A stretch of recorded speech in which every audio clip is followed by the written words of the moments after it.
Pointe-Noire, fort de son million d'habitants, sinon plus, dont 60% de jeunes, selon le recensement de 2007, Pointe-Noire est la deuxième ville du Congo-Brazzaville après Brazzaville, la capitale politique. Du fait de son port en eau profonde, de ville terminus du chemin de fer et des activités pétrolières, la localité répond à l'appellation de poumon économique du pays, mieux capitale économique du Congo-Brazzaville. Ce statut est sans doute à l'origine de la fulgurante croissance démographique avec des répercussions sur la croissance urbaine.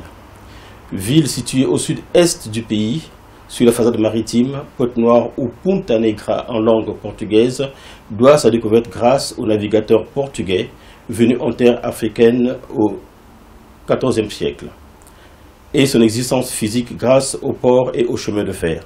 C'est en 1883 que le lieutenant français Le Cordier fonde la ville de Pointe-Noire sur les terres de l'ancien royaume Luango, suite au traité qu'il avait signé avec le souverain Malwango, roi du royaume Luango.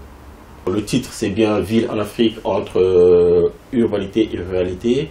Donc, comme je disais tout à l'heure, c'est mon contact avec l'espace aménagement urbain.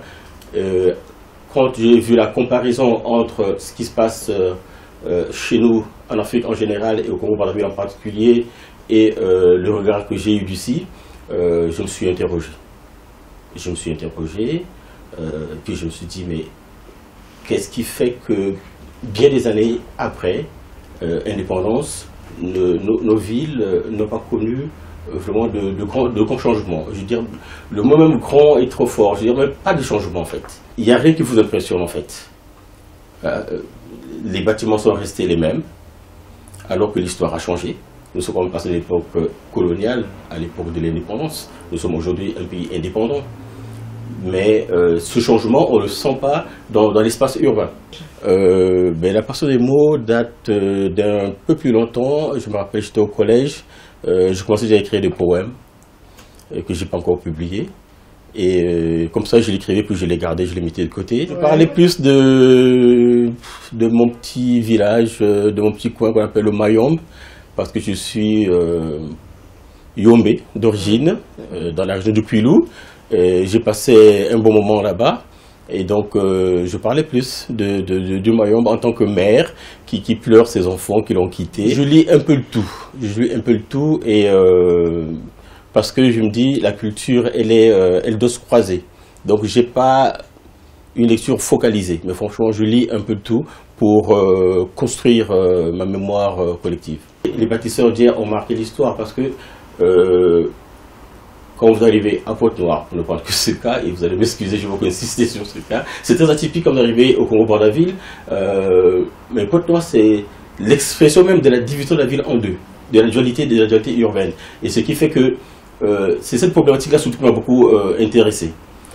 Oui, les bâtisseurs d'hier ont gardé leurs traces, mais ceux d'aujourd'hui, pour nous qui connaissons bien, pour moi qui connais bien la ville, je ne vois pas leurs traces. Je ne vois pas ce qu'ils vont laisser après leur passage.